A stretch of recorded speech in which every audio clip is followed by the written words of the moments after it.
नमस्कार मेरे प्यारे दोस्तों, आप सब कैसे हैं। आई होप आप लोग अच्छे होंगे, मस्त होंगे और अपनी पढ़ाई ज़बरदस्त तरीके से कर रहे होंगे।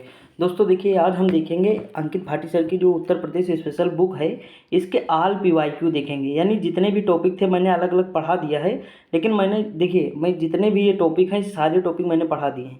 लेकिन आज हम क्या करेंगे, इन सारे टॉपिक का पीवाईक्यू करेंगे, एक ही वीडियो में कंप्लीट करेंगे। आपको मैं ट्रिक बताऊंगा, इसी में लॉजिक भी बताऊंगा जहां बताने वाला होगा। सारी चीज़ें मैं आपको याद कराऊंगा और लगभग हम लोग 700 से 800 क्वेश्चन जो है 700 से 800 क्वेश्चन के बीच में देखेंगे। तो थोड़ा ध्यान से देखिएगा। और आपको जब भी देखिए कंप्लीट अगर पढ़ना है तो आप बुक सॉल्व कर लीजिए, पूरी जो मैंने पढ़ाया 7 8 10 वीडियो में है, तो आप देख सकते हैं। ठीक, और उसमें क्या होगा, आपको मतलब सारी चीज़ें मैंने अच्छे से डिस्कस की है, एक्सप्लेन भी किया है, कॉन्सेप्ट भी बताया, ट्रिक भी बताई, लॉजिक भी, सारी चीज़ें इंक्लूड किया हूँ।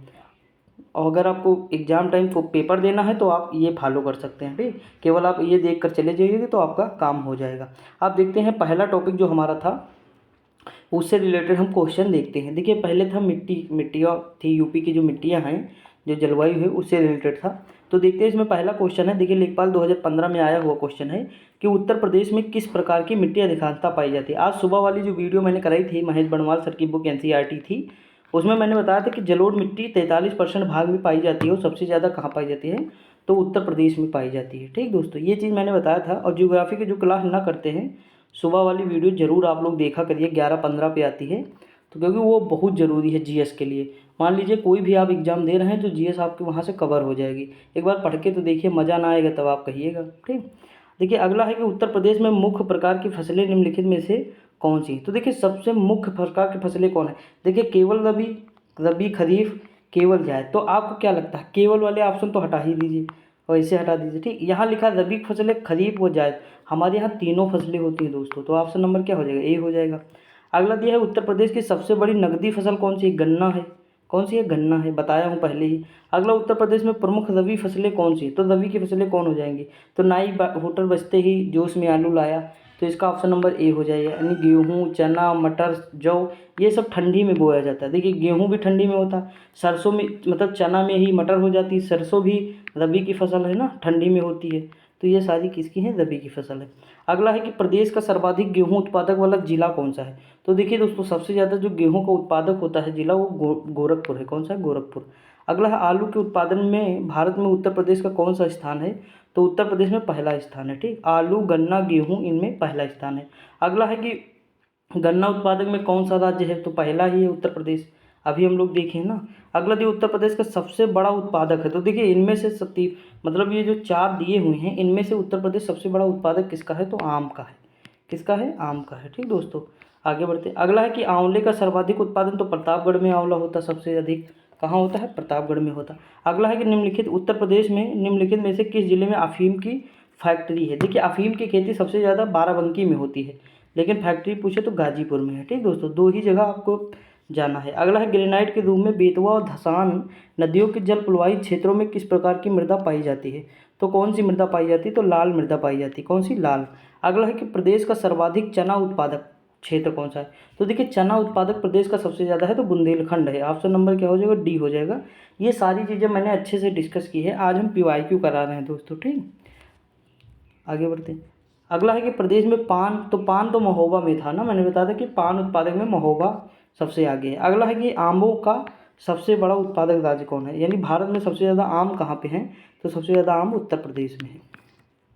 अगला निम्नलिखित में से कौन सा विकल्प उत्तर प्रदेश की महत्वपूर्ण अनाज फसलों के नाम का उल्लेख करता है, तो ये करता है चावल, गेहूँ, जौ, बाजरा और मक्का। ठीक, ऑप्शन नंबर क्या हो जाएगा, तो बी हो जाएगा। अगला दिया है कि प्रदेश में पान अनुसंधान एवं प्रशिक्षण केंद्र की स्थापना कहाँ पर की गई है, तो इसकी स्थापना महोबा में की गई। देखिए पान सबसे ज़्यादा उत्पादन भी हो रहा है, वहीं पर इसकी स्थापना भी कर दी। अगला है कि उत्तर प्रदेश को कितने सस्य जलवायु क्षेत्रों में विभाजित किया गया है। आरओ में आया हुआ क्वेश्चन है, बस ये है कि पेपर लीक हो गया। ठीक, तो ये 9 हो जाएंगे। कितने हो जाएंगे, 9 हो जाएंगे। दोस्तों देखिए एक और देश में पेपर लीक हो रहा है, दूसरे ओर राम मंदिर की छत भी लीक होने लगी। ठीक, तो ये चीज़ है, मतलब एक अजीब सा मतलब वाक्य है, क्या ही कहें। चलो छोड़ते हैं वो सब, बात की बातें हैं, आगे देखते हैं। हम लोगों का काम है पढ़ाई करना, लिखाई करना, यही सब करते हैं। देखिए अगला लिखा है भारत के पहले कृषि विश्वविद्यालय का नाम क्या है, तो पहला कृषि विश्वविद्यालय है वल्लभ भाई पंत कृषि विश्वविद्यालय है। तो ये जो हो जाएगा हमारा GBPUAT पंतनगर। पंतनगर वर्तमान में कहाँ है, तो ये उत्तराखंड में है। ठीक दोस्तों, आगे बढ़ते हैं। अगला क्वेश्चन है, भारतीय पशु चिकित्सा अनुसंधान संस्थान कहाँ पर स्थित है? तो भारतीय पशु चिकित्सा अनुसंधान संस्थान स्थित है बरेली में। कहाँ? बरेली में। अगला है, उत्तर प्रदेश में कृषि कुंभ। देखिए, कृषि कुंभ 2018 का आयोजन लखनऊ में होता है। कहाँ पर होता है? लखनऊ में होता है। अगला दिया है, उत्तर प्रदेश की प्रमुखतम तिलहनी फसल कौन सी है? तो तिलहनी फसल दोस्तों कौन सी है? तो राई और सरसों हो जाएगी। कौन सी? राई सरसों। अगला, उत्तर प्रदेश की अर्थव्यवस्था पर आधारित है। तो उत्तर प्रदेश की अर्थव्यवस्था जो है कृषि पर आधारित है। किस पर? कृषि पर आधारित। हमारे यहाँ कृषि में ज़्यादा लोग लगे। अगला है कि प्रदेश में आलू निर्यात क्षेत्र कहाँ पर स्थापित है? तो ये प्रदेश में स्थापित है, आगरा में। अगला है, ब्रिटिश शासन के दौरान भारत की अधिकांश जनसंख्या जीविका के लिए किस क्षेत्र पर निर्भर थी? तो ये क्षेत्र कौन सा हमारा था? प्राथमिक क्षेत्र। कौन सा? प्राथमिक क्षेत्र। मैंने आपको बताया था कि गांव और शहर में अंतर क्या है। तो देखिए, गांव किसे कहते हैं और नगर या शहर किसे कहते हैं? तो गांव उसे कहते हैं जहां पर प्राथमिक क्षेत्र के अधिकांश लोग किसमें लगे हों? प्राथमिक क्षेत्र में, यानी कृषि, पशुपालन, इन सब चीज़ों में अधिकांश जनसंख्या, यानी मान लीजिए 80 से 90% जनसंख्या अगर प्राथमिक कार्यों में लगी हुई है या प्राथमिक क्षेत्र में लगी हो तो वो क्या कहलाएगा? गांव कहलाएगा। सिंपल डिफिनीशन है, माइंड में सेट हो जानी चाहिए। 4-5 बता चुका हूँ, ठीक, 4-5 बार मैंने बताया है। अगला है कि नगर क्या होता? तो नगर में क्या होता? द्वितीयक और तृतीयक सेक्टर जो है अधिकांशता होता है। खेती होती है लेकिन नाम मात्र की होती है। वहाँ जो है 80 से 90% लोग क्या करते हैं? तो जैसे विनिर्माण उद्योग, फैक्ट्री, इन सब की चीज़ें, सेवा करते हैं, सेवा सेक्टर, ये सारी चीज़ें। ठीक दोस्तों, तो समझ में आया ना? आगे बढ़ते हैं। अगला दिया है कि प्रदेश का सबसे बड़ा अफीम उत्पादक जिला कौन सा? तो हमारा जिला बाराबंकी हो जाएगा। ऑप्शन नंबर ए हो जाएगा। ठीक।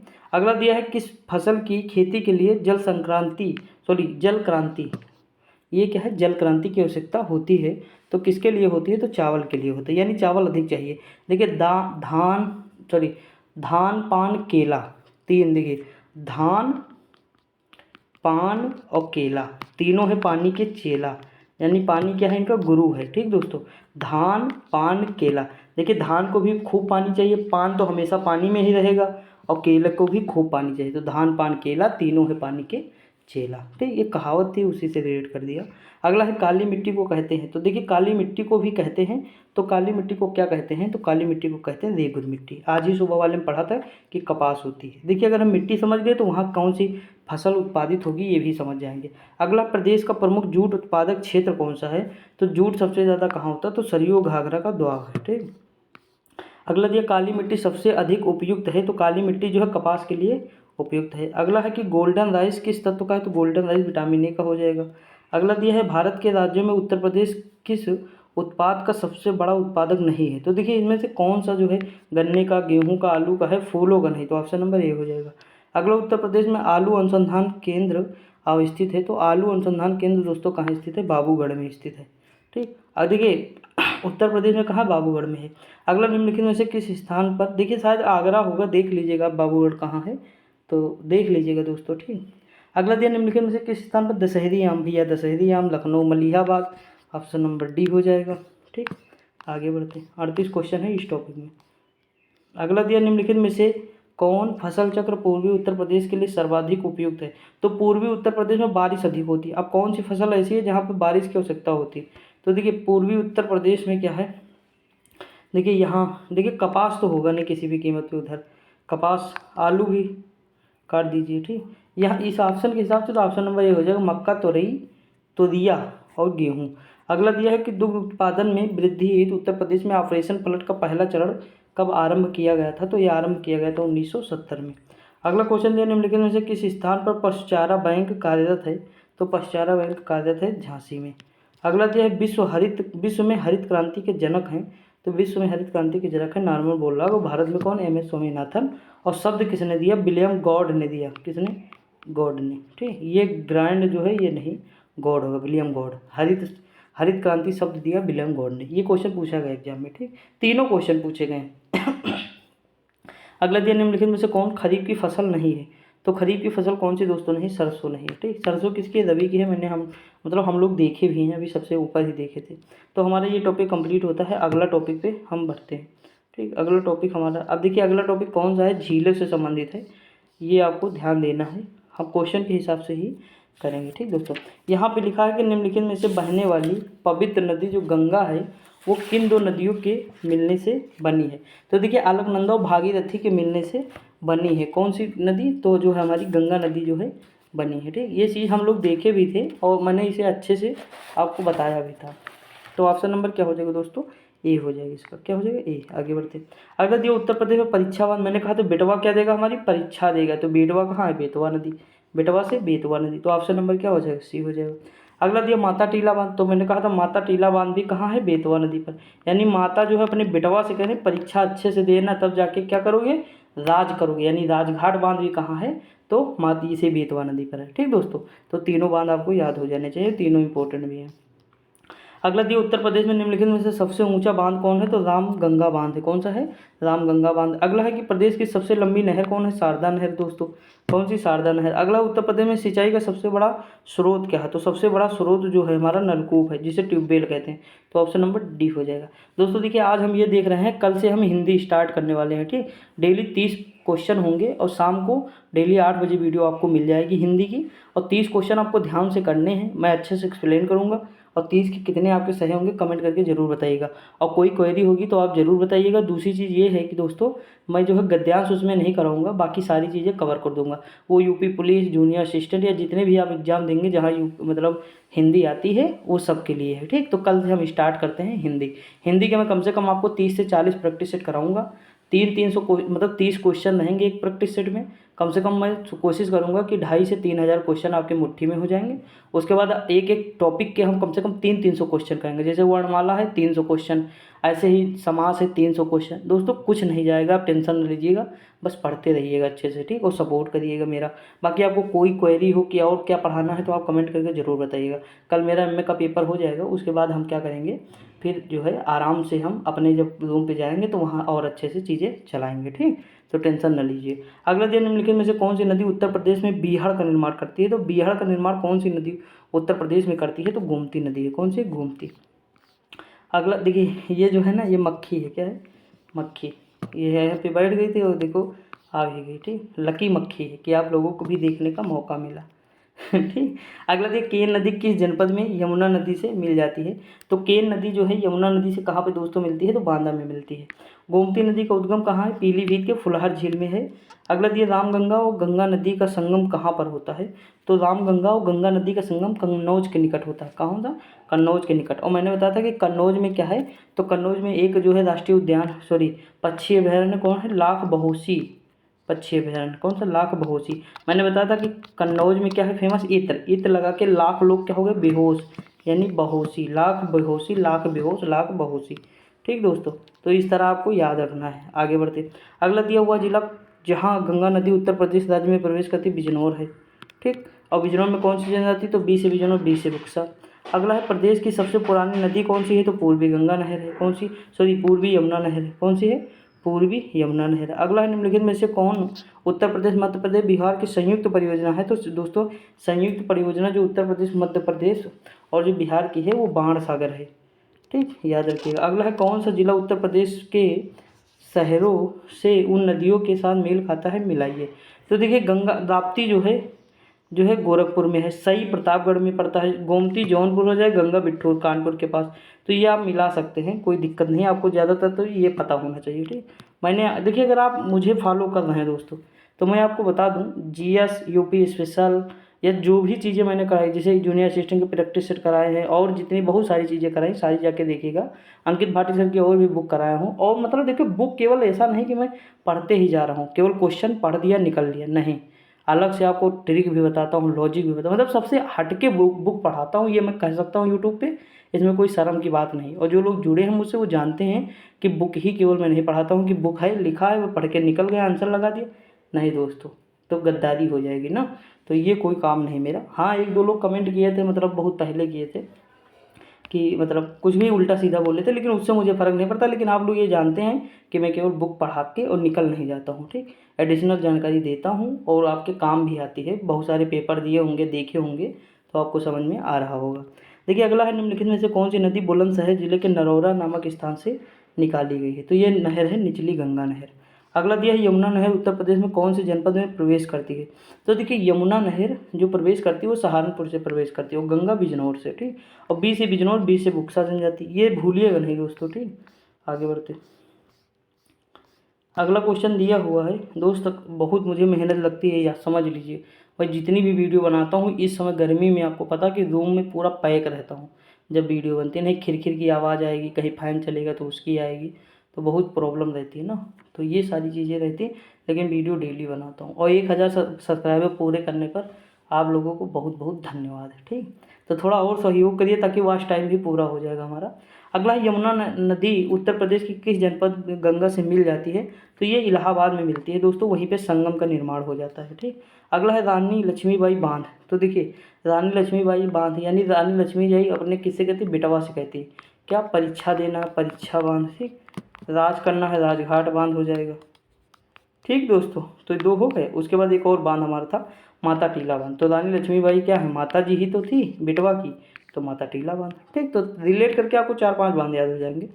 अगला है कि उत्तर प्रदेश में सर्वप्रथम नलकूपों का प्रयोग जो है कहाँ पर प्रारंभ होता है? तो ये मेरठ में होता है। अगला है पवित्र शालिग्राम पत्थर किस नदी में पाए जाते हैं? तो ये नदी में पाए जाते हैं दोस्तों, कौन सी नदी है? ये गंडक नदी है। गंडक जो है बिहार और यूपी की सीमा का निर्धारण करती है। अगला गोविंद वल्लभ पंत सागर जो है कहाँ स्थित है? ये जो सागर स्थित है सोनभद्र में, ये झील है। अगला है मेजा जलाशय का निर्माण किस नदी पर किया गया? तो मेजा जलाशय जो है बेलन नदी पर है। अगला उत्तर प्रदेश में सर्वाधिक नहरें प्रदेश के किस भाग में? सबसे ज़्यादा नहरें पश्चिम में है। कहाँ? पश्चिम में, क्योंकि सीधी सी बात है, बारिश सबसे ज़्यादा पूर्व में होती तो पूर्व में नहरों की ज़रूरत ही नहीं। जहाँ बारिश कम होगी वहीं तो नहर की ज़रूरत होगी, तो बारिश सबसे कम कहाँ होती? पश्चिम भाग में, तो पश्चिम। देखिए लॉजिक थोड़ा सा लगाइए, बस रटने की कोई ज़रूरत नहीं है दोस्तों। राम गंगा नदी उत्तर प्रदेश के किस जनपद राज्य में प्रवेश करती है? तो राम गंगा नदी जो प्रवेश करती है वो बिजनौर से प्रवेश करती है। अगला है बाण सागर परियोजना किस नदी पर है? तो रिहंद पर है दोस्तों। कहाँ है? सॉरी रिहंद नहीं, बाण सागर जो है सोन पर है। कहाँ? सोन पर। और इस 3 राज्यों के संयुक्त परियोजना है, यूपी, एमपी और बिहार दोस्तों। ठीक, अगला दिया घाघरा नदी का उद्गम स्थान कहाँ है? तो घाघरा नदी का उद्गम है मापचा चुंगो। अगला है ओबरा बांध किस नदी पर स्थित है? तो ओबरा बांध दोस्तों स्थित है रिहंद पर। अगला है गंगा नदी उत्तर प्रदेश के कितने जिलों से? तो 28 जिलों से प्रवेश करती है। कितने? 28। आगे बढ़ते हैं दोस्तों। अगला दी यमुना नदी प्रदेश के कितने जिलों से होकर प्रवेश करती है? तो यमुना नदी दोस्तों जो है 20 जिलों से होकर बहती है। कितने? 20। अगला दिया हथनी कुंड परियोजना जो है किस नदी पर है? तो यह है यमुना नदी पर। कहाँ है? यमुना नदी पर है। अगला सरयू नदी किस नदी की सहायक नदी है? सरयू नदी जो है शारदा की सहायक नदी है। अगला घाघरा नदी उत्तर प्रदेश के किस जनपद राज्य में प्रवेश करती है? तो घाघरा नदी जो है लखीमपुर खीरी से प्रवेश करती है। शारदा नदी किस जिले के उत्तर प्रदेश में प्रवेश करती है? यानी कौन से जिले से प्रवेश करती है? तो पीलीभीत से प्रवेश करती है। अगला है लखनऊ शहर किस नदी के तट पर है? तो गोमती नदी के तट पर। कानपुर शहर गंगा नदी के तट पर है। उसके बाद गंगा नदी के निम्नलिखित में से कौन सी सहायक नदी नहीं है दोस्तों? चंबल जो है यमुना के सहायक है, बाकी सारी हैं। ठीक, आगे बढ़ते हैं। अगला दिया उद्गम स्रोतों के आधार पर उत्तर प्रदेश में कितने प्रकार की नदियाँ पाई जाती हैं? तो उद्गम स्रोतों के आधार पर उत्तर प्रदेश में जो नदियाँ पाई जाती हैं वो 3 प्रकार की हैं। कौन सी? 3 प्रकार की नदी हैं। ठीक, आगे बढ़ते। देखिए एक तो पहाड़ी नदी है जैसे हिमालय से निकलती है, एक नदी कौन सी है? आती है हिमालय से। एक फुलहर झील जो गोमती है, तो ये मैदानी क्षेत्र से आ जाती है झील। तो कितनी हो गई? 2 हो गई। और एक इधर पहाड़ी क्षेत्र से हो जाती है। ठीक, तो 3 हो गई। अगला दिया है कि निम्नलिखित में से कौन सा नगर गंगा नदी के किनारे स्थित नहीं है? तो गंगा के किनारे कौन सा नहीं है? तो देखिए कानपुर तो है। ठीक, कौशाम्बी यमुना के किनारे है दोस्तों। कहाँ है? यमुना के, बाकी सारे हो जाएंगे। ठीक, अगला दिया है बेतवा नदी उत्तर प्रदेश के किस जिले में यमुना में मिल जाती है? तो देखिए बेतवा नदी जो हमारी मिलती है यमुना में, वो कहाँ मिलती है? तो देखिए ऑप्शन के हिसाब से अगर हम जाएँ तो देखिए बांदा में मिल सकती है, बांदा हम लगा सकते हैं, लेकिन हमें ये चूज़ करना पड़ेगा कि यहाँ ऑप्शन क्या है बेतवा नदी का। एक सेकंड दोस्तों, यहाँ कट गया है, थोड़ा हम देख लेते हैं कि ऑप्शन क्या दिया हुआ है। तो देखिए यहाँ पे मतलब कहाँ मिलती है? तो बांदा हमीरपुर। हाँ ठीक, देखिए ऑप्शन में बांदा नहीं है, यहाँ हमीरपुर है। इस जगह ऑप्शन में है जालौन। तो हमें पता है कि झांसी, इटावा, जालौन तीनों नहीं होंगे दोस्तों। तो यहाँ जो चौथा ऑप्शन है हमीरपुर, यही हो जाएगा। ठीक, हमीरपुर, बांदा, महोबा ये सब एक दूसरे से अलग हुए हैं, तो यही हो जाएगा। ऑप्शन नंबर क्या हो जाएगा? डी हो जाएगा। ठीक, आगे बढ़ते हैं। अगला दिया है कि उत्तर प्रदेश में बहने वाली गोमती नदी किस स्थान पर गंगा नदी से मिलती है? तो गोमती नदी जो दोस्तों मिलती है वो गाजीपुर में मिलती है। कहाँ मिलती है? गाजीपुर में मिलती है। ऑप्शन नंबर क्या हो जाएगा? सी हो जाएगा। क्या हो जाएगा? सी हो जाएगा। अगला दिया है निम्नलिखित में से कौन सी यमुना की सहायक नदी नहीं है? तो कल्याणी नहीं, कौन सी, कल्याणी। अगला निम्नलिखित में से किस नदी पर गोरखपुर है, तो राप्ती नदी है, इंपॉर्टेंट है। देश में नलकूपों द्वारा सर्वाधिक सिंचित क्षेत्रफल कहाँ है, तो उत्तर प्रदेश में है। शुक्रताल किस स्थान पर है, तो शुक्रताल दोस्तों कहाँ है, तो मुजफ्फरनगर है। फुलहर झील कहाँ है, तो पीलीभीत, यहीं से गोमती नदी का उद्गम होता है। अगला उत्तर प्रदेश में झीलों के संदर्भ में कौन सा विकल्प सुमेलित है, देखिए रामगढ़ है, गोरखपुर में है। पहला तो सही है, तो ये कट गया, ठीक, पहला सही है, तो कौन सा कट गया, तो ऑप्शन नंबर ए कट गया, ठीक। उसके बाद देखिए मानसी गंगा, ये भी सही है, यानी कहाँ है, मथुरा में है। मदन सागर महोबा में है, माँ से मदन सागर, माँ से महोबा, यहाँ मानसी गंगा और ये मथुरा, बाकी सारे सही, यानी इसमें जो है सभी चारों सही हैं, ठीक, इसमें कोई गलत नहीं दोस्तों। अगला निम्नलिखित में से कौन सी मानव निर्मित झील है, तो गोविंद सागर है, कौन सी है, गोविंद सागर। अगला जो है उत्तर प्रदेश की निम्नलिखित नदियों में से कौन सी पर्यावरण प्रदूषण के लिए जैविक आपदा हो गई है, तो कौन सी नदी है जो जैविक आपदा घोषित हुई है, तो यमुना नदी है, कौन सी, यमुना, बहुत प्रदूषित है। अगला है निम्नलिखित में से अयोध्या के नदी के किनारे, तो सरयू नदी के, सरयू घाट के तीरे तीरे, आप गाना सुने होंगे ना। अगला दिया उत्तर प्रदेश में स्थित सबसे ऊंचा बांध कौन सा है, तो सबसे ऊंचा बांध दोस्तों कौन सा है, ऑप्शन नंबर बी रामगंगा है। रामगंगा बांध तथा नगर परियोजना उत्तर प्रदेश तथा मध्य प्रदेश सरकार के बराबर सहयोग वाली संयुक्त परियोजना है जो कि बनी है। तो देखिए राजघाट बांध, आप बताइए बेटा वो परीक्षा देगा तो क्या करेगा, एक चीज़ सोचिए कि मैंने एक लॉजिक आपको दिया है, एक भी क्वेश्चन यहाँ से गलत हो जाएगा तो मुझे बताना। बांध वाली वीडियो दोस्तों आप लोग पढ़िएंगे अगर बोर्ड पे मुझसे, या अधिनियम की, या जो भी मैंने पढ़ाया बोर्ड पे, यकीन मानिएगा 40 टॉपिक पढ़ाए और 40 के 40 आपके सही होंगे। एग्जाम में कहीं से भी क्वेश्चन बन जाएगा, आपका सही हो जाएगा। ऐसा लॉजिक बताया हूँ, ऐसा ट्रिक बताया हूँ कि कभी भूलेंगे नहीं। और ये मैं मतलब ये नहीं कह रहा हूँ कि बहुत, मतलब मेरे दोस्त खुद ही थे जिनको पहले नहीं आता था, लेकिन जब देखे ना तो मतलब कॉन्फिडेंस अलग ही लेवल का चल रहा है उनका, समझे कि नहीं। तो देखेंगे तभी तो, लेकिन देखेंगे तब होगा, नहीं तो बाकी चीज़ें तो पढ़ाए तो बहुत कुछ है ना। निम्नलिखित में से कौन सी नदी उत्तर प्रदेश राज्य से प्रवाहित नहीं होती है, तो एक गंडक नदी दोस्तों, सोन है, हिंडन है। हिंडन जो गाजियाबाद वाला क्षेत्र है ना वहीं है। शारदा नदी तो आप जानते ही नेपाल साइड से है। अगला दिया निम्नलिखित राज्यों में से कौन ट्यूबवेल सिंचाई के क्षेत्र में सर्वाधिक, तो उत्तर प्रदेश है। देखिए ROR 2021 में आया, फिर ये देखो 20 में आया, ठीक। उत्तर प्रदेश में कुल सिंचित क्षेत्र का नहर सिंचाई क्षेत्र का लगभग कितने प्रतिशत है, तो दोस्तों ये कितने प्रतिशत, 30% है, कितना, 30। अगला देश सिंगरौली लघु जल विद्युत परियोजना जो है कहाँ स्थित है, तो ये उत्तर प्रदेश में, कहाँ है, उत्तर प्रदेश। अब हम देखते हैं उत्तर प्रदेश वन वनस्पति एवं वन्य जीव, ठीक दोस्तों, आगे बढ़ते हैं। अब देखते हैं,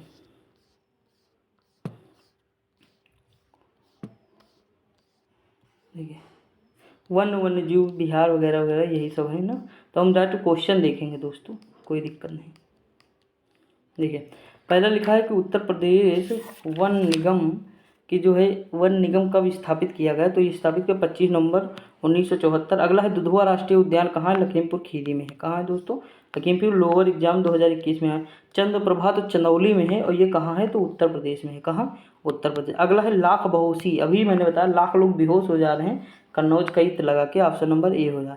देखिए खराब इत्र नहीं है, विश्व प्रसिद्ध इत्र है, पहले बता दे रहा हूँ, मतलब मुझे याद कराना था इसलिए बता रहा हूँ, ठीक, नहीं तो दिल पे लेकर बैठो यार, दिल पे नहीं लेना दोस्तों, ठीक है।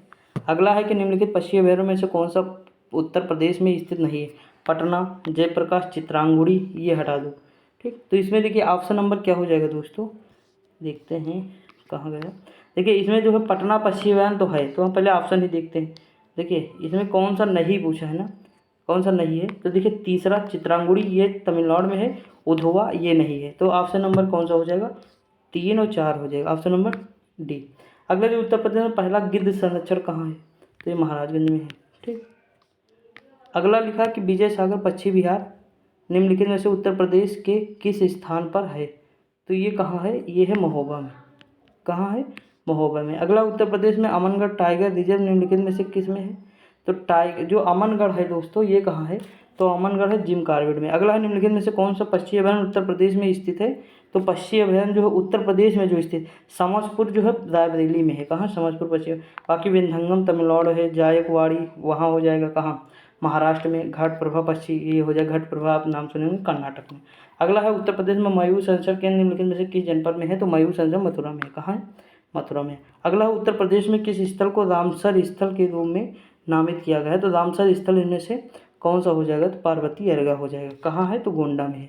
अगला, उत्तर प्रदेश का तराई क्षेत्र किस प्रकार के वन पाए जाते हैं, तो तराई क्षेत्र में दोस्तों कौन से वन पाए जाएंगे, उष्णकटिबंधीय नम पर्णपाती वन। ठीक, वनों के बारे में आज मैंने बताया भी है सुबह वाली वीडियो में जियोग्राफी की, देखिएगा दोस्तों, दिल खुश होगा तब आप जानेंगे। अगला दिया, सुरहाताल पश्चिम बिहार प्रदेश के कौन से जनपद में स्थित है, तो ये है बलिया में। अगला है कि प्रदेश का सबसे बड़ा पश्चिम बिहार कौन सा है, तो ये है लाख बहोसी। अगला दिया, प्रदेश का सबसे छोटा कौन सा है, तो पटना है। कौन सा है, सबसे छोटा दोस्तों पटना है। अगला दिया है, उत्तर प्रदेश का सबसे बड़ा वन्य जीव कौन सा है, तो सबसे बड़ा वन्य जीव दोस्तों कौन सा है, हस्तिनापुर वन्य जीव अभयारण्य है। अगला, उत्तर प्रदेश का सबसे छोटा वन्य जीव कौन सा है, तो ये महावीर वाला है जो ललितपुर में है। ठीक, अगला दिया, निम्नलिखित में से कौन सा वृक्ष पर्यावरण के लिए खतरा है, तो यूकेलिप्टस है। ये जिस खेत में लगा होता है आसपास का पानी ही सोख लेता है। मैं इसके सब के बारे में आज सुबह वाली वीडियो में डिटेल से बताया हूँ, इसका रीजन क्या है, सारी चीज़ें अपने खुद के एक्सपीरियंस भी आपको शेयर किया हूँ। अगला दिया, कृषि वानिकी राष्ट्रीय अनुसंधान केंद्र जो है कहाँ स्थित है, तो ये स्थित है दोस्तों कहाँ पे, झांसी में है। अगला दिया, वन प्रशिक्षण संस्थान की स्थापना 1988 में कहाँ की गई, तो ये की गई लखनऊ में। सॉरी दोस्तों, कहाँ हो जाएगा, ये हो जाएगा लखनऊ, ऑप्शन नंबर ए हो जाएगा। अगला है, प्रदेश का न्यूनतम वनावरण वाला जिला कौन सा, तो भदोही है। कौन सा है, भदोही, ऑप्शन नंबर बी हो जाएगा। ठीक, आगे बढ़ते। अगला है, प्रदेश का अधिकतम वनावरण वाला जिला कौन सा है, तो सोनभद्र है। अगला है, उत्तर प्रदेश में सामाजिक वानिकी योजना कब शुरू की गई, तो शुरू की 1976 में। अगला है कि राज्य में बब्बर शेर सफारी कहाँ पर स्थित है, तो ये स्थित है इटावा में। अगला है, राष्ट्रीय वन नीति 1988 के अनुसार देश के कुल कितने क्षेत्रफल पर वनों का विस्तार होना चाहिए, तो है 33.33%। अगला है, प्रदेश राज्य के कुल क्षेत्रफल का कितना परसेंट वन है, तो प्रदेश में जो क्षेत्र वन है वो है 6.88%। अगला है कि India state of forest report, ठीक, रिपोर्ट 2019 के अनुसार उत्तर प्रदेश में वनावरण व वृक्षारोपण है, तो ये कितना है, तो ये है 9.20%। 9.20 नहीं पढ़ना, पहले बता दे रहा हूँ। अगला दिया है कि उत्तर प्रदेश में सबसे अधिक अति सघन वाले क्षेत्र कौन से हैं, तो सबसे ज़्यादा अति सघन कहाँ है, तो दोस्तों तो ये हमारा लखीमपुर खीरी हो जाएगा सबसे अति सघन। अगला है कि उत्तर प्रदेश में सर्वाधिक मध्यम वन व खुला क्षेत्र कौन सा हो जाएगा, तो ये हो सोनभद्र। कौन सा है, सोनभद्र है दोस्तों। देखिए, सघन सबसे ज़्यादा लखीमपुर सोनभद्र। कागज़ बनाने के लिए कच्चे माल के रूप में प्रयुक्त महत्वपूर्ण घास कौन सी है, तो बांस है। कौन सी है दोस्तों, बांस है, ऑप्शन नंबर सी हो जाएगा। ठीक, आगे बढ़ते। अगला क्या दिया हुआ, अगला दिया है बीड़ी बनाने के लिए जो तेज पत्ता होता है वो किसका, मतलब जो है किस पेड़ के पत्ते का प्रयोग किया जाता है, तो ये है तेंदू का पत्ता। देखिए, India state of forest report 2021 के अनुसार कितने राज्यों केंद्र शासित प्रदेशों में उनके भौगोलिक क्षेत्र का 33% से अधिक क्षेत्रफल वन आच्छादित है, तो ये 17 है। अगला दिया है पार्वती अर्गा के बारे में क्या सही है, तो दोस्तों देखिए दोनों सही। पश्चिमी अभ्यारण्य बताया ही, गोंडा में ये भी बताया, तो दोनों सही है। ठीक, आगे बढ़ते हैं। अगला है, निम्नलिखित में से कौन सा सुमेलित नहीं है, सांडी, हरदोई, बखीरा, संत का। मैंने कहा था कबीर जी बखिया उधेर देते हैं अपनी बातें कहकर, तो बखिया से बखीरा, कबीर से कबीर जी। सांडी हरदोई का हो जाएगा। ठीक, समा सदाए बरेली का। नवाबगंज जो है पश्चिम बिहार कहाँ है, ये उन्नाव में पड़ेगा, यहाँ इलाहाबाद में नहीं है। ठीक दोस्तों, अब हम आगे चलते हैं। अगला देखते हैं खनिज संसाधन। देखिए, खनिज संसाधन उत्तर प्रदेश में बहुत कम मात्रा में है, ज़्यादा मात्रा में नहीं है, लेकिन फिर भी हम देख लेते हैं जो भी उत्तर प्रदेश में है वो सब देख लेते हैं। ठीक, देखते हैं। पहला लिखा हुआ है, क्या लिखा है कि उत्तर प्रदेश में एकमात्र जहाँ तांबा है, तो तांबा और यूरेनियम कहाँ है, तो ललितपुर में है दोस्तों। अगला दिया, कोयले के भंडार जो है कहाँ पाएंगे, सिंगरौली क्षेत्र है जो है वहाँ पाए जाते हैं। अगला दिया, उत्तर प्रदेश में कौन सा शहर सिलिका रेत के लिए प्रसिद्ध है, तो सिलिका रेत के लिए नैनी है। कौन सा, नैनी। नैनी कहाँ, प्रयागराज। अगला दिया है कि सिलिका बालू खनिज का उत्पादन जो है कौन से ज़िले में होता है, इलाहाबाद में। कहाँ, इलाहाबाद में। ठीक, देखिए इन सब के बारे में आपको ज़्यादा दिमाग नहीं लगाना है, मैंने ऑलरेडी सारी चीज़ें बता रखी हैं। अगला, उत्तर प्रदेश में तांबा अयस्क निम्नलिखित में से किस क्षेत्र में प्राप्त होता है, तो ये होता है सोनराई व ललितपुर में।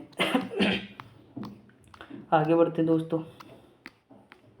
अगला दिया, निम्नलिखित में से खनिज कर्म निदेशालय की स्थापना कब की गई, तो इसकी स्थापना की गई 1955 में। अगला, उत्तर प्रदेश की पहली खनिज नीति घोषित की गई तो कब की गई, 1998 में। ठीक, अगला दिया है उत्तर प्रदेश में राज्य निगम की स्थापना कब की गई, तो इसकी स्थापना की 1974 में। अगला, चूना पत्थर के भंडार में देश में उत्तर प्रदेश को कौन सा स्थान प्राप्त हुआ, तो चूना पत्थर में द्वितीय है।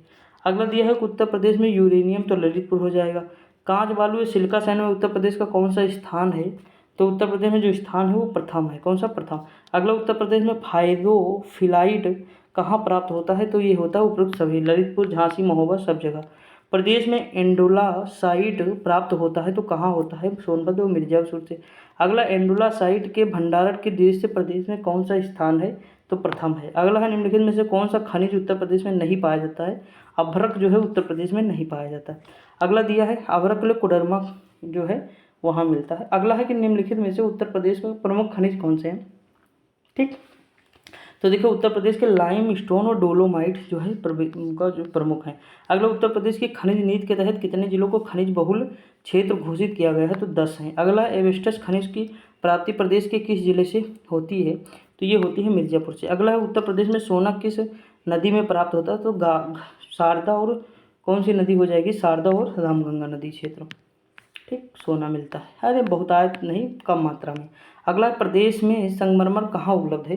तो दोस्तों देखिए, प्रदेश में जो संगमरमर उपलब्ध है वो कहाँ है? मिर्जापुर और सोनभद्र में। अगला, निम्नलिखित में से कौन सुमेलित नहीं है? देखिए, कोयला सोनभद्र, बलुआ पत्थर मिर्जापुर, सिल्का बालू इलाहाबाद, यूरेनियम झांसी नहीं, ललितपुर है। पहला ही बताया था आपको क्वेश्चन में। अगला दिया, इफ्को यूरिया कारखाना उत्तर प्रदेश में किस स्थान पर स्थित है? तो आंवला में है। कहाँ? आंवला में। तो ये हमारा कंप्लीट हो गया। अब हम देखते हैं ऊर्जा संसाधन कौन सा है दोस्तों? ऊर्जा संसाधन में देखते हैं ऊर्जा संसाधन का, आगे बढ़ते हैं। अब देखिए यहाँ पे ऊर्जा संसाधन देखते हैं यहाँ से। निम्नलिखित में से कौन सा नाभिकीय संयंत्र उत्तर प्रदेश में स्थित? नरौरा है, बुलंदशहर में पड़ता है। ठीक, अगला दिया, ओबरा ताप विद्युत केंद्र किस देश के सहयोग से स्थापित हुआ? तो सोवियत संघ, रूस के। देखिए सारी चीज़ें मैंने याद कराई थी, माइंड लगाना नहीं था ज़्यादा, तो आपको याद करना पड़ेगा। ये नरौरा आ गया तो बुलंदशहर हो जाएगा। अगला, प्रदेश में वैकल्पिक ऊर्जा के विकास के लिए वैकल्पिक ऊर्जा विकास संस्थान की स्थापना कब की गई? तो ये 1983 में। अगला दिया, प्रदेश के एकमात्र परमाणु विद्युत ऊर्जा केंद्र नरौरा की प्रथम इकाई चालू की गई 1991। अगला दिया है कि पनकी तापीय ऊर्जा स्टेशन कहाँ पर स्थित है? तो ये उत्तर प्रदेश में है। अगला है कि उत्तर प्रदेश राज्य विद्युत परिषद का गठन कब किया गया? तो ये किया गया 1959 को। अगला दिया, प्रदेश की किस नहर पर सर्वाधिक जल विद्युत उत्पादन केंद्र है? तो ये कहाँ पर है? ऊपरी गंगा नहर। अगला दिया है कि शहरी क्षेत्रों में विद्युत वितरण एवं वसूली हेतु फ्रेंचाइजी व्यवस्था सर्वप्रथम कहाँ लागू की गई? तो ये लागू की गई आगरा में। अगला है, निम्नलिखित में से एनटीपीसी संयंत्रों में से कौन गैस आधारित नहीं है? तो ये दोस्तों कौन सी नहीं है? तो टांडा नहीं। कौन सी? टांडा। आगे बढ़ते हैं। अगला, उत्तर प्रदेश में राज्य विद्युत उत्पादन निगम लिमिटेड अस्तित्व में कब आया? तो आया 2000 में। अगला दिया है कि प्रदेश का सबसे पुराना विद्युत गृह कौन सा है? तो हरदुआ ताप विद्युत गृह है। अगला, परीक्षा तापीय परियोजना कहाँ स्थित है? तो ये परीक्षा बांध कहाँ है? झांसी में। उसी से रिलेट करना है, जैसे बांध वही है ना। अनपरा डी परियोजना का निर्माण किस देश के सहयोग से हुआ है? तो ये हुआ है जापान के। अगला है, ओबरा जल विद्युत, तो ओबरा जो है जल विद्युत कहाँ पे है? रिहंद में है। माता टीला तो बेतवा हो जाएगा। देखिए हमारा काम हो रहा है ना, कोई दिक्कत तो नहीं। शारदा जल विद्युत परियोजना जो है कहाँ है? तो पीलीभीत। निम्नलिखित में से कौन सा गैर परंपरागत स्रोत नहीं है? तो इसमें जो है कौन सा गैर परंपरागत स्रोत नहीं है? तो प्राकृतिक गैस है। अगला दिया, निम्नलिखित में से किस परियोजना में उत्तर प्रदेश, बिहार और नेपाल जो है तो कौन सी परियोजना है? जो 3 है। तो देखिए गंडक परियोजना हो जाएगा, इसमें कोई लॉजिक वाली बात ही नहीं है। ठीक, अगला दिया, ऊंचाहार तो रायबरेली, ऊंचाहार ताप विद्युत रायबरेली। आंवला ताप विद्युत, तो आंवला वाला कहाँ हो जाएगा? बरेली हो जाएगा। ठीक, अगला जो, उत्तर प्रदेश में किस जिले में सर्वप्रथम और सोलर ऊर्जा संयंत्र प्रारंभ किया गया? तो ये अलीगढ़ में है। अगला है, ललितपुर ताप विद्युत गृह किसके द्वारा स्थापित किया गया है? तो स्थापित बजाज ग्रुप के द्वारा। अगला है, बिरला समूह द्वारा उत्तर प्रदेश के किस स्थान पर 600 मेगावाट का ताप विद्युत केंद्र की शुरुआत की गई है? तो ये कहाँ की गई? रोजा में। कहाँ? रोजा में। अगला, निम्नलिखित में से कौन सा कोयला आधारित बिजली संयंत्र उत्तर प्रदेश में स्थित है? तो ये स्थित है कौन सा? ददरी और सिंगरौली। ऑप्शन नंबर 1 हो जाएगा। ठीक दोस्तों, अब हमारा अगला टॉपिक है उद्योग। क्या है? उद्योग, जिसके बारे में हम लोग अच्छे से पढ़ भी चुके हैं। इससे रिलेटेड हम क्वेश्चन देखेंगे, 60 क्वेश्चन के आसपास हैं, थोड़ा देखेंगे। चलो शुरुआत करते हैं। देखिए 1 सेकंड दोस्तों, पानी पी लूँ। सॉरी दोस्तों, देखते हैं आगे। देखिए आगरा की सबसे प्रसिद्ध मिठाई कौन सी है? तो भैया पेठा है। कौन सा? पेठा। ऑप्शन नंबर सी हो जाएगा। अगला है कि उत्तर प्रदेश में डिफेंस इंडस्ट्रियल कॉरिडोर में इकाइयाँ स्थापित करने के लिए सहायता प्रदान करने के लिए किस वित्तीय संस्थान से मंजूरी दी गई है? तो सिडबी से। किससे? सिडबी से। अगला, उत्तर प्रदेश में इलेक्ट्रॉनिक सिटी की स्थापना कहाँ की जा रही है? तो ये है नोएडा में। कहाँ है? नोएडा में। आगे बढ़ते हैं दोस्तों, अगला क्वेश्चन क्या दिया हुआ है? तो अगला क्वेश्चन दिया है कि उत्तर प्रदेश में कौन सा शहर चर्मोद्योग की राजधानी के रूप में जाना जाता है? तो कानपुर हो जाएगा। अगला दिया, इनमें से कौन सा स्थान धातु की कला, रंगीन तामचीनी और जटिल नक्काशी के लिए प्रसिद्ध है? तो ये है उत्तर प्रदेश में मुरादाबाद। ठीक, धातु के लिए प्रसिद्ध। अगला है, निम्नलिखित में से उत्तर प्रदेश के किस शहर में लकड़ी से बने ताल, वाद्य, ढोलक बनाने की लगभग 300 छोटी छोटी इकाइयाँ हैं? तो अमरोहा का ढोलक फेमस है। क्या है? फेमस। दोस्तों देखिए, पीतल की मूर्तियाँ अगर पूछेगा, पीतल की मूर्तियाँ तो हम लगाएंगे मथुरा। ठीक, और पीतल के बर्तन पूछेगा तो मुरादाबाद। एकदम दिमाग में, जहन में एकदम बसा लीजिए। ठीक, क्योंकि कंफ्यूज हो सकते हैं आप, इसमें कोई नई बात नहीं है, क्योंकि एग्जाम में क्वेश्चन आता, प्रेशर रहता है। यहाँ खूब पढ़ोगे, वहाँ जाके कंफ्यूज हो जाओगे। देखिए, कृत्रिम अंग मैंने बताया था, पहला कृत्रिम अंग कान लगाया गया हमारे, तो कानपुर हो जाएगा। ठीक, कांच उद्योग फिरोजाबाद, चूड़ी के लिए है, बिल्कुल सही। परमाणु उद्योग तो परमाणु वाला नरौरा है, लखनऊ नहीं, यही गलत है। ठीक, डीजल लोकोमोटिव बनारस है। उत्तर प्रदेश राज्य में शहर पीतल के बर्तन, देखिए पीतल के बर्तन आते ही कौन सा लगाना है? मुरादाबाद लगाना है। 1000 बार पूछा गया है दोस्तों। देखिए, हमें सारे नहीं पढ़ने, 75 जिले हैं, उनकी 75 चीज़ें हमें नहीं पढ़नी, हमें 20 चीज़ें पढ़नी, वही एग्जाम में आएगा, वही हमें याद करना है। यूपी पीसीएस से लेकर आप कोई भी एग्जाम उठा के देख लीजिए, अगर यूपी स्पेशल में ये वन डिस्ट्रिक्ट वन प्रोडक्ट से क्वेश्चन आए हैं तो 20 से 25 चीज़ें अगर आपको पता है तो आप कितना भी कठिन क्वेश्चन आएगा बना ले जाएंगे, क्योंकि वही एग्जाम ने रिपीट किया करता बार बार। अभी देखेंगे मुरादाबाद इतनी बार आएगा ना कि क्या ही कहें, ऐसे याद हो जाएगा ना। तो ये चीज़ है। देखिए, स्मार्ट स्टडी इसे ही कहते हैं दोस्तों, नहीं तो पढ़ते रहो पढ़ते रहो, रटते रहो रटते रहो। ठीक, तो ये चीज़ होता है। अगला, उत्तर प्रदेश राज्य में कौन सा जनपद तेल रिफाइनरी? है तो तुरंत मथुरा मारो। ठीक, आगे बढ़ जाओ। अगला है, उत्तर प्रदेश का लखनऊ शहर निम्नलिखित में से किसके लिए फेमस है? चिकनकारी। ये देखिए, चिकन वो नहीं है भैया, जो चिकन आप समझ है मुर्गी वाला, वो नहीं है। ये चिकन क्या होता है? साड़ी पर एक मतलब जो है डिजाइन टाइप की होती है, वही चिकनकारी है। ठीक, आगे बढ़ जाए। उत्तर प्रदेश का सहारनपुर शहर किसके लिए फेमस है? तो लकड़ी की नक्काशी हो जाएगा। इत्र किसके लिए हो जाएगा? कन्नौज के लिए। चूड़ियाँ फिरोजाबाद के लिए। कालीन भदोही के लिए। काम खत्म। अगला दिया, उत्तर प्रदेश के लिए प्रसिद्ध है।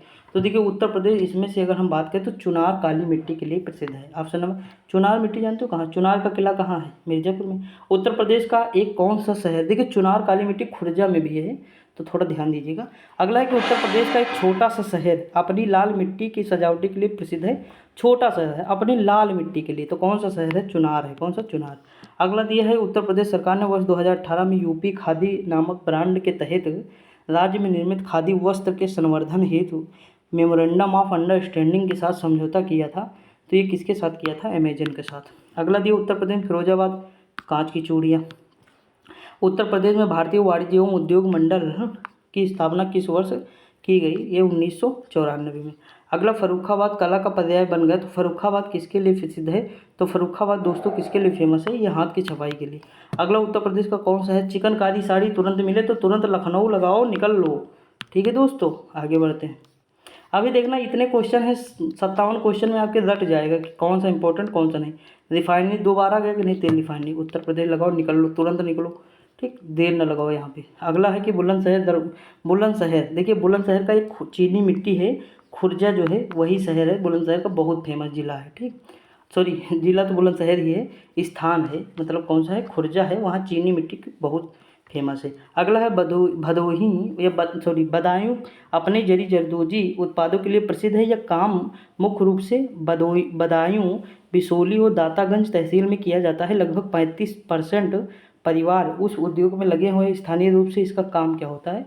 तो देखिए, बदायूं में जो होता है कार्य जो भी होता है वो वहाँ के लोग ही जान पा रहे हैं दोस्तों, मैं नहीं समझ पा रहा हूँ। ठीक, वहाँ के जो लोग होंगे वो समझ रहे होंगे। अगला दिन निम्नलिखित में उत्तर प्रदेश राज्य हथकरघा निगम की स्थापना निम्न में से किस स्थान से की गई है? तो ये की गई मेरठ से। दोस्तों, क्वेश्चन का बहुत है, क्वेश्चन मतलब बहुत ज़्यादा है और टाइम हम लोगों को कम लगाना है। ठीक, उत्तर प्रदेश औद्योगिक विकास निगम की स्थापना कब हुई? तो कानपुर में। अगला दिया है, यानी कहाँ निगम स्थापित कहाँ? तो कानपुर में। यहाँ दिया है कि राष्ट्रीय ताप विद्युत निगम एनटीपीसी द्वारा उत्तर प्रदेश राज्य में पहला संयंत्र किस स्थान पर लगाया गया है? तो लगाया गया था सिंगरौली में। अगला है कि सूती वस्त्र उद्योग की दृष्टि से उत्तर प्रदेश का भारत में कौन सा स्थान है? तो ये स्थान कौन सा है दोस्तों? तृतीय है। अगला, उत्तर प्रदेश में दिया सलाई उद्योग का प्रमुख केंद्र कौन सा है? तो यह है बरेली है। अगला है, चीनी उत्पादन की दृष्टि से उत्तर प्रदेश का देश में कौन सा स्थान है? तो दोस्तों ये स्थान है प्रथम है। अगला, उत्तर प्रदेश का सबसे बड़ा उद्योग कौन सा है? तो सबसे बड़ा जो उत्तर प्रदेश में उद्योग है दोस्तों वो है सूती वस्त्र उद्योग, कानपुर में ज़्यादा है। ठीक। अगला दिया है, रोजगार की दृष्टि से उत्तर प्रदेश का सबसे बड़ा है तो हथकरघा उद्योग है। रोजगार सबसे ज़्यादा कहाँ है? तो हथकरघा उद्योग है। अगला दिया, 1930 में भारत की प्रथम चीनी मिल कहाँ स्थापित हो? तो देवरिया के प्रतापपुर में। ठीक। अगला दिया है कि रेणुकूट, तो देखिए रेणुकूट जो है एल्युमिनियम के लिए फेमस है। किसके लिए? एल्युमिनियम के। अगला दिया, किसके उत्पादन के केंद्र में? मेरठ। तो मेरठ जो है दोस्तों खेल के सामान के लिए फेमस है। तो ऑप्शन नंबर क्या हो जाएगा? बी हो जाएगा। अगला, चमड़े की वस्तुओं के लिए कौन सा शहर है? तो आगरा और कानपुर है। अगला दिया, निम्नलिखित में किस नगर को उत्तर भारत का मैनचेस्टर? तो कानपुर को कहते हैं। ठीक। अगला दिया, उत्तर प्रदेश खादी ग्राम उद्योग बोर्ड की स्थापना कब हुई? तो 1960 में हुई। परमाणु ऊर्जा, उत्तर प्रदेश का परमाणु ऊर्जा कौन सा? नरौरा बुलंदशहर में है। अगला दिया कि दादरी, चुनार, चुर्क, डल्ला सभी कारखाने जो उत्पादित करते हैं तो सीमेंट करते हैं दोस्तों। क्या करते हैं? सीमेंट करते हैं। एकदम जहन में बैठा लीजिए। अगला दिया है कि उत्तर प्रदेश में कृत्रिम रबड़, तो कृत्रिम नगर जो है इसकी स्थापना जो कृत्रिम रबड़ की है बरेली में है। अगला है, उत्तर प्रदेश में किस प्रकार की मिलें जो है सबसे अधिक हैं? तो कौन सी मिलें उत्तर प्रदेश में सबसे अधिक है दोस्तों? देखते हैं। गन्ना मिलें होनी चाहिए। अब ऑप्शन देख लेते हैं वो ऊपर चल के हैं। ऑप्शन नहीं दिया हो क्या दोस्तों? क्वेश्चन कितने नंबर है? देखिए नीचे कट तो नहीं गया। हाँ दोस्तों कट गया है। ये हो जाएगा ऑप्शन नंबर जो है डी हो जाएगा। यहाँ पे डी ऑप्शन नंबर, चीनी मिलें हो जाएंगी। चीनी या गन्ने वही ठीक। ऑप्शन नंबर डी हो जाएगा। आगे बढ़ते हैं। देखिए नीचे कभी कभी कट जाता है। रीजन है क्योंकि लाइटिंग में प्रकाश के सूर्य में मतलब वीडियो बनाई गई थी, मतलब पीडीएफ बनाया था मैं सुबह उठ के 7 बजे, तो इसीलिए है। ठीक। उत्तर प्रदेश में प्रमुख, देखिए सुबह उठ के यानी 7 बजे नहीं सो के उठता हूँ, 5 बजे उठता हूँ। ठीक। मतलब बनाया 7 बजे था दोस्तों। अगला है कि उत्तर प्रदेश में प्रमुख रेल इंजन संयंत्र कहाँ पर स्थित है? तो ये जो स्थित है हमारा रेल संयंत्र, ये कहाँ स्थित है? ये स्थित है मुगलसराय में। अगला दिया है कि देश की तीसरी रेल कोच फैक्ट्री स्थापित की गई, तो कहाँ की गई? रायबरेली में। अगला, उत्तर प्रदेश किस नगर में कृत्रिम अंग बनाए जाते हैं? कानपुर में। अगला है, सॉफ्टवेयर एवं बिजनेस प्रोसेस आउटसोर्सिंग उद्योग का सबसे बड़ा केंद्र उत्तर प्रदेश में निम्नलिखित शहरों में से किस में स्थापित है? तो ये स्थापित है नोएडा में। कहाँ? नोएडा में। अगला दिया है कि निम्नलिखित में से किस शहर को कालीन का शहर या कारपेट भी कहा जाता है? ये भदोही है। अगला दिया है कि UPSIDA का फुल फॉर्म क्या है? तो इसमें ज़्यादा टाइम वेस्ट न करते उत्तर प्रदेश राज्य औद्योगिक विकास प्राधिकरण। आभूषण बाजार उत्तर प्रदेश के किस शहर में है? तो आभूषण बाजार मेरठ में है। औरैया जिला किसके लिए फेमस है दोस्तों? औरैया जिला अगर फेमस है तो किसके लिए फेमस है? देसी घी के लिए, हींग, हाथरस। ठीक। अगला दिन, उत्तर प्रदेश में चमड़ा व्यवसाय के लिए प्रसिद्ध है, तो कानपुर फेमस है। चमड़ा के लिए कौन सा? कानपुर है। ठीक। आगे बढ़ते हैं। अगला दिया, निम्नलिखित में से कौन सा शहर उत्तर प्रदेश में उद्यमियों को उद्योगों में एक उद्योग लगाने में सहायता करता है? तो यह है उद्योग बंधु। क्या है? उद्योग बंधु। अगला दिया है, तीव्र औद्योगिकरण हेतु निवेश करने तथा रोजगार के अवसरों के सृजन के लिए उत्तर प्रदेश सरकार द्वारा राज्य का पहला आंकड़ा केंद्र स्थापित किया गया है। तो ये कब किया गया दोस्तों? ये ग्रेटर नोएडा में किया गया। अगला दिया है, व्यापार सुविधा केंद्र एवं क्राफ्ट म्यूजियम की स्थापना उत्तर प्रदेश के किस जनपद में होती है? तो बनारस में होती है। अगला दिया है कि उत्तर प्रदेश में निम्नलिखित में से कौन सा शहर निर्यात विकास केंद्र नहीं है? इलाहाबाद नहीं है। अगला, दीनदयाल हस्तशिल्प कला संकुल सुविधा केंद्र कहाँ स्थापित है? ये बनारस में है। कहाँ है? बनारस में है। आगे बढ़ता हूँ दोस्तों। अगला दिया, निम्नलिखित में से कौन सा सही सुमेलित नहीं है? तो इसमें से कौन सा नहीं है? देखिए, जलेसर, ढलवी घंटियां, मेरठ खेलकूद का सामान, खुर्जा मृतिका। ऑप्शन नंबर डी सही नहीं है। अगला निम्नलिखित में कौन सा सुमेलित नहीं? फिरोजाबाद चूड़ी बिल्कुल है। मुरादाबाद पीतल के बर्तन। अलीगढ़ का ताला है, कैंची नहीं दोस्तों। ठीक। ऑप्शन नंबर सी गलत है। अगला दिया गीडा, तो गीडा जो गोरखपुर औद्योगिक विकास प्राधिकरण है। ऑप्शन नंबर डी हो जाएगा। अगला दिया है कि औद्योगिक विकास की दृष्टि से उत्तर प्रदेश का कौन सा क्षेत्र सर्वाधिक विकसित है? तो भैया सीधी सी बात, पश्चिमी क्षेत्र सर्वाधिक विकसित है। अब हम देखते हैं उत्तर प्रदेश के परिवहन संचार। ठीक।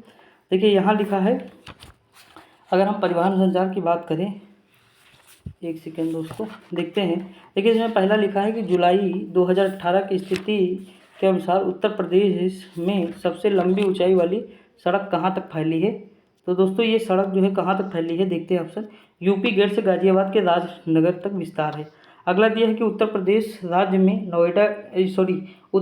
राज्य में यमुना एक्सप्रेसवे निम्नलिखित में से किन दो शहरों को जोड़ने के लिए बनाया गया है? तो ये आगरा और ग्रेटर नोएडा। अगला दिया है, लाल बहादुर शास्त्री अंतर्राष्ट्रीय हवाई अड्डा। तो ये मैंने बताया था बाबतपुर वाराणसी हो जाएगा। बमरौली प्रयागराज में है। अगला दिया है कि गंगा नदी के निम्नलिखित में से किस भाग में राष्ट्रीय जलमार्ग घोषित है? प्रयागराज से हल्दिया है दोस्तों। अगला दिया है उत्तर प्रदेश में लखनऊ मेट्रो के प्रथम चरण में कहाँ से कहाँ तक मेट्रो चलाई गई थी?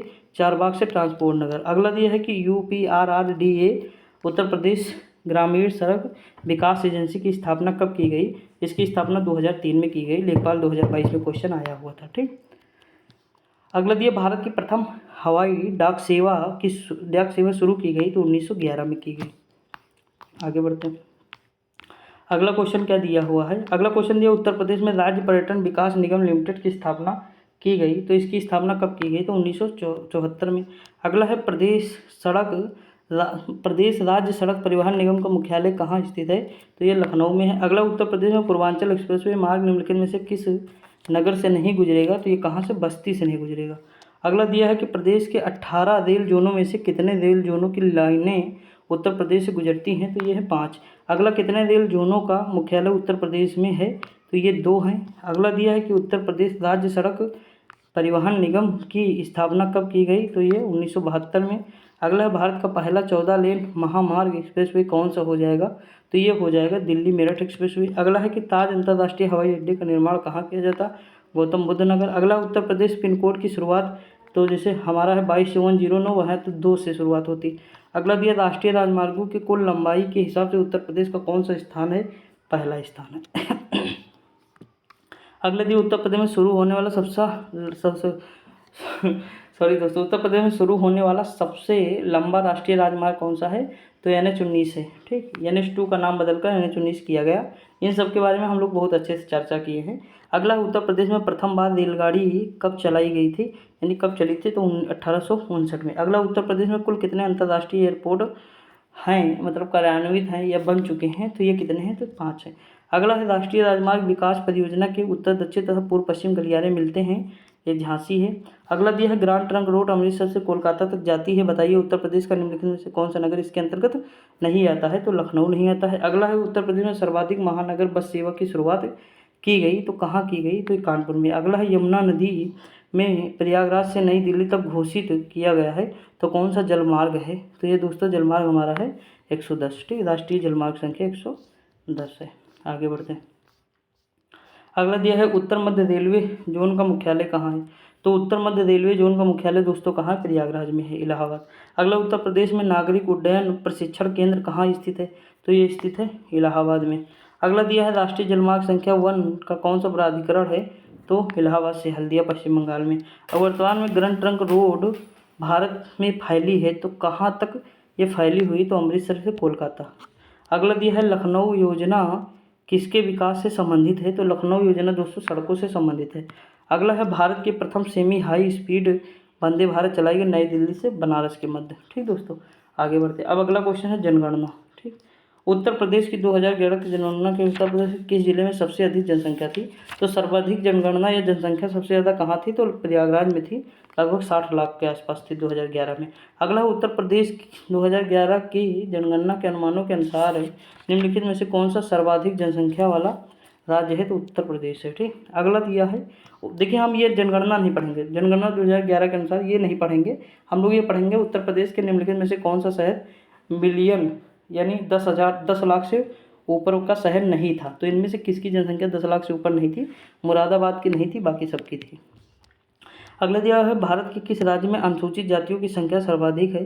तो सबसे ज़्यादा उत्तर प्रदेश में। अगला दिया है कि उत्तर प्रदेश के निम्नलिखित जिलों में से वर्ष 2011 की जनगणना के अनुसार कितने मतलब किसमें जनसंख्या सबसे कम है? तो महोबा में सबसे कम है। अगला दिया है 2011 की जनगणना के अनुसार उत्तर प्रदेश में महिला साक्षरता दर मैंने बताया था 67 में से आप क्या काम करें कि 10 घटा दें तो महिला का आ जाए, 10 जोड़ दें 77% पुरुष का हो जाएगा, यानी 10 प्लस तो पुरुष, 10 माइनस तो महिला, तो 67 से घटाएंगे तो 57 हो जाएगा। ठीक। अगला दिया है जनपदों में से किसमें साक्षरता दर सबसे कम है? तो सबसे कम साक्षरता दर कहाँ? श्रावस्ती में है।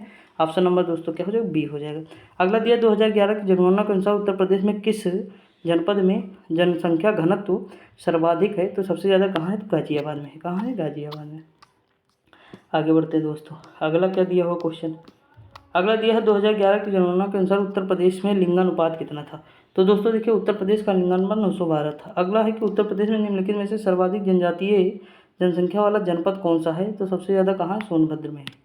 ठीक दोस्तों, अगला है कि वर्ष 2011 की जनगणना के अनुसार उत्तर प्रदेश में साक्षरता दर में 2001 से 2011 तक की वृद्धि हुई है, तो कितने परसेंट हुई? 11.45%। अगला है जनगणना 2011 के अनुसार उत्तर प्रदेश राज्य की कुल जनसंख्या में ग्रामीण जनसंख्या का प्रतिशत कितना है? तो यह 77.7%। अगला है कि उत्तर प्रदेश की कुल जनसंख्या भारत की जनसंख्या का कितना परसेंट है? तो ये दोस्तों है 16.6%, सॉरी 5%। देखिए दोस्तों, मैं भीग गया हूँ पूरी तरह से, इसीलिए है ना, रूम बंद है पूरा, सांस लेने में दिक्कत हो रही है। अगला कि वर्ष 2011 की जनगणना के अनुसार उत्तर प्रदेश की जनसंख्या वृद्धि प्रतिशत क्या है? तो इसका प्रतिशत है 20.22%। अगला, उत्तर प्रदेश भारत का सबसे अधिक जनसंख्या वाला राज्य है। जनगणना 2011 तक दी गई जनसंख्या के अनुसार इसकी जनसंख्या घनत्व प्रति किलोमीटर है, यानी कि 1 किलोमीटर में कितने लोग रहते हैं? तो 829 लोग रहते हैं उत्तर प्रदेश में। अगला है 2011 की जनगणना के अनुसार उत्तर प्रदेश के निम्नलिखित जनपदों में किसमें महिला साक्षरता दर सबसे कम है? तो दोस्तों देखिए, सबसे कम महिला साक्षरता दर कहाँ है? श्रावस्ती में है। ठीक, अगला दिया उत्तर प्रदेश में जनसंख्या में दशकीय वृद्धि दर सर्वाधिक थी, तो सबसे ज़्यादा जनसंख्या वृद्धि दर कहाँ थी? 91 से 2001 के मध्य थी। ऑप्शन नंबर क्या हो जाएगा? डी हो जाएगा। ठीक, अगला दिया निम्नलिखित में से किस धार्मिक समुदाय का उत्तर प्रदेश में तीसरा स्थान है? तो सबसे ज़्यादा हिंदू हैं, फिर जैन हैं, हिंदू हैं, फिर 20% मुस्लिम हैं, 20 नहीं 18% मान लीजिए, 18 मुस्लिम हैं। उसके बाद तीसरे नंबर पर आते हैं सिख। अगला दिया जनगणना 2011 के अनुसार उत्तर प्रदेश में सर्वाधिक लिंगानुपात वाला जिला कहाँ है?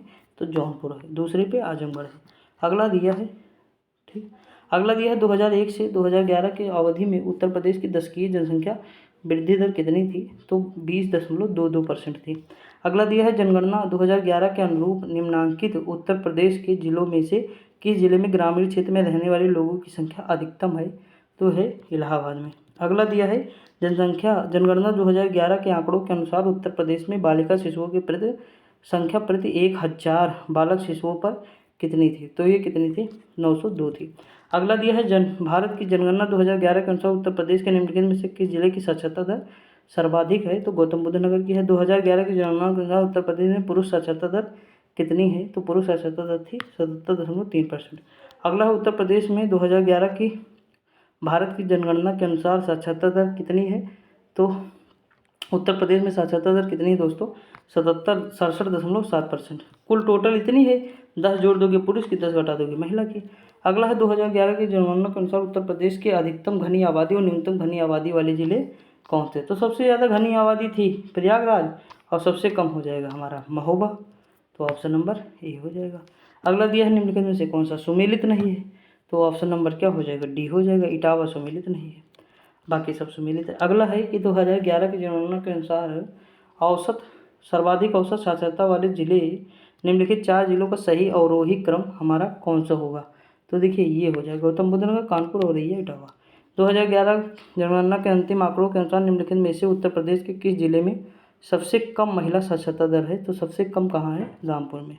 अगला दिया है कि उत्तर प्रदेश की जनसंख्या वृद्धि की दर राष्ट्रीय औसत से अधिक रही है, तो कितने परसेंट? 1971 से 81 के मध्य। अगला है 2011 की जनगणना के अनुसार उत्तर प्रदेश की जनसंख्या भारत की जनसंख्या की कितनी परसेंट थी? तो 16.5%। अगला दिया है कि जनसंख्या 2001 के अनुसार उत्तर प्रदेश के निम्नलिखित 10 लाख नगरों का सही क्रम क्या है? दोस्तों सही क्रम क्या है बताइए? लखनऊ, कानपुर, लखनऊ, आगरा और बनारस हो जाएगा। ठीक, आगे बढ़ते हैं। अगला दिया उत्तर प्रदेश के कानपुर और लखनऊ नगर किस भारतीय जनगणना वर्ष में 10 लाखीय नगर बने? तो कौन सा हो जाएगा? 1971 से 81। अगला दिया 2011 की जनगणना के अनुसार उत्तर प्रदेश में महिला आबादी कुल कितने परसेंट थी? तो महिला आबादी दोस्तों कितने परसेंट थी? तो ये थी 48% थी, 52% पुरुष आबादी थी। ठीक, आगे बढ़ते हैं। अगला दिया है कि जनगणना 2011 के अनुसार निम्नलिखित उत्तर प्रदेश के जिलों में से किस जिले में ग्रामीण क्षेत्र में रहने वाले लोगों की संख्या अधिकतम थी? तो किसमें अधिकतम थी? इलाहाबाद में। अगला दिया है निम्नलिखित में से कौन उत्तर प्रदेश का जनसंख्या की दृष्टि से सबसे बड़ा जनपद है? तो भैया इलाहाबाद है। ठीक, कितनी बार आया? 4 बार आया, 5 बार, तो ये इंपॉर्टेंट है। अगला दिया है कि निम्नलिखित कथनों में से कौन 2011 की जनगणना के अंतिम आंकड़ों के आधार पर उत्तर प्रदेश के लिए सही नहीं है। इसमें कौन सा नहीं हो जाएगा, तो 16.5%। यहाँ देश के सबसे अधिक बच्चे रहते हैं। ठीक, इसकी जो 10 वृद्धि दर है ये सही नहीं है, ऑप्शन नंबर सी हो जाएगा। अगला दिया है कि जनगणना 2011 के अनुसार अंतिम आंकड़ों के अनुसार निम्नलिखित में से उत्तर प्रदेश के किस जनपद की जनसंख्या न्यूनतम थी। जनसंख्या के न्यूनतम भैया महोबा हो जाएगा, मेरा दोस्त आता है एक महोबा से। ठीक, आगे बढ़ते हैं। अब हम लोग देखते हैं अगला टॉपिक हमारा क्या आएगा। अगला टॉपिक दोस्तों हमारा होगा, कौन सा होगा देखते हैं, ये जनजातियाँ। वाह क्या टॉपिक है, आपको सारी चीज़ें मैं ट्रिक से बताऊंगा, कुछ भी याद करने की ज़रूरत नहीं है। ठीक बउआ, ठीक बउआ। आगे बढ़ते हैं। ठीक, वो थोड़ा मतलब ऐसे हो जाए दोस्तों। ठीक, आगे बढ़ते हैं। अब देखते हैं दोस्तों, देखिए अगला दिया है निम्नलिखित जनजातियों में से किसकी जनसंख्या उत्तर प्रदेश में सर्वाधिक। तो सबसे ज़्यादा जनसंख्या किसकी, थारू की हो जाएगी। किसकी हो जाएगी, थारू की हो जाएगी, ये बिल्कुल याद रखिएगा। ठीक दोस्तों, आगे बढ़ते हैं दोस्तों, देखते हैं इंपॉर्टेंट क्वेश्चन सारे हैं। उत्तर प्रदेश में सर्वाधिक जनसंख्या वाली जनजाति कौन सी हो जाएगी, तो थारू हो जाएगी बिल्कुल। ठीक, अगला दिया है निम्नलिखित में से कौन सी जनजाति उत्तर प्रदेश की अधिसूचित अनुसूचित जनजाति की सूची में शामिल नहीं। तो तड़वी जो है ये महाराष्ट्र की है, ये नहीं शामिल है। बाकी देखिए शामिल तो राज्य भी नहीं, उत्तराखंड की है। इसमें थारू बुक्सा होना चाहिए, बी से बुक्सा यानी बिजनौर हो जाएगा। लेकिन अब दोस्तों जो है ऑप्शन में ये माना है तो यही लगा देते हैं, क्योंकि राज्य जो है उत्तराखंड में है, उत्तर प्रदेश में भी होगी थोड़ी बहुत फिर, क्योंकि अलग उत्तराखंड उत्तर प्रदेश से ही हुआ है ना। अगला दिया है कि उत्तर प्रदेश में निम्नलिखित में से किस जनपद में अगरिया जनजाति है। मैंने बताया था अगरिया, सहरिया, खैरिया, ये सारी जनजातियाँ कहाँ हैं, सोनभद्र में है। लेकिन जो सहरिया जनजाति है, ठीक, शायद सहरिया बोल दिया सोनभद्र में, सहरिया नहीं, सहरिया कहाँ है, तो ललितपुर में। देखिए कैसे याद कराए थे, देखिए ध्यान से, ये मान लीजिए उत्तर प्रदेश का मैप है, ये इस तरह, यहाँ सोनभद्र, यहाँ ललितपुर है।